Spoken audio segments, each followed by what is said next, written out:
N'écoute pas ce que les gens racontent. N'écoute surtout pas ce que la société raconte. Parce que 90% de tout ce que je pensais être vrai, en grandissant et en faisant mes propres recherches, se sont révélées fausses. Quand j'étais petit, on me disait que le pape, il sait tout, il ne peut pas se tromper, que lorsqu'il dit quelque chose, c'est forcément vrai. Il est le représentant de Dieu sur la terre. J'ai grandi. Avec le temps, je me suis rendu compte que le pape s'est trompé plusieurs fois. Le pape s'est trompé énormément de fois et aujourd'hui, on a la preuve, vu toute cette loi bidon qui ont été validées, qui auparavant n'ont pas été validées. Le pape s'est trompé au moment de la colonisation, le pape s'est trompé au moment de la traite négrière et le pape s'est encore trompé en ce moment à l'ère où nous vivons. Je me rappelle encore qu'on disait que les religions africaines c'était la pure sorcellerie, que c'était les conneries, qu'il fallait absolument suivre Jésus-Christ et laisser toutes les religions africaines. Avec le temps, je me suis rendu compte que c'est complètement des conneries. Toutes les religions ont des bons côtés et des mauvais côtés. Le christianisme a ses bons côtés, le christianisme a ses mauvais côtés.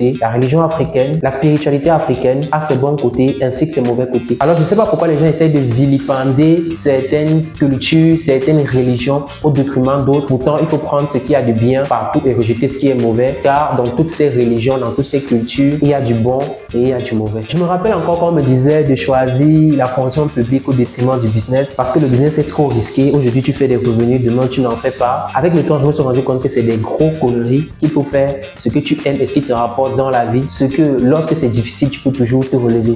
Alors, c'est vraiment des gros conneries car vu ce que je gagne aujourd'hui, je me rends compte qu'il y a des fonctionnaires qui ne gagnent pas en un mois ce que moi je gagne en une journée 3 fois. Je me souviens encore à l'école, on nous montrait plus des inventions des blancs, jamais des inventions des noirs. On disait que les noirs n'ont rien inventé, pourtant tout ça c'est du bullshit. Je me suis rendu compte avec le temps que les noirs ont inventé beaucoup de choses, même à l'ère numérique dans laquelle nous sommes. Par exemple, la carte SIM qu'on utilise dans notre téléphone provient d'un Camerounais au nom de Simon. Pourtant, on ne va jamais te dire que c'est un Camerounais, c'est un noir, c'est un négro comme on aime le dire, qui a créé la carte SIM. Encore des mensonges. C'est pareil aujourd'hui, on va te dire que la crypto-monnaie c'est de l'arnaque, n'investis pas ton argent parce que tu vas le perdre. Tout ça c'est également des mensonges. La crypto-monnaie c'est un investissement comme tout type de business, bien que la majorité des gens qui le font sont des arnaqueurs, mais c'est un business dans lequel si vous investissez vraiment et que si vous avez des connaissances, vous allez réussir. C'était juste mon coup de gueule en tant qu'ami, toi qui me suis sur cette chaîne, pour te donner des conseils de vie. Si tu as aimé ce type de contenu, n'hésite pas à t'abonner, à liker. Et si tu aimerais te former dans le domaine de la crypto-monnaie, si tu aimerais acheter des crypto-monnaies, si tu aimerais acheter un compte Wise,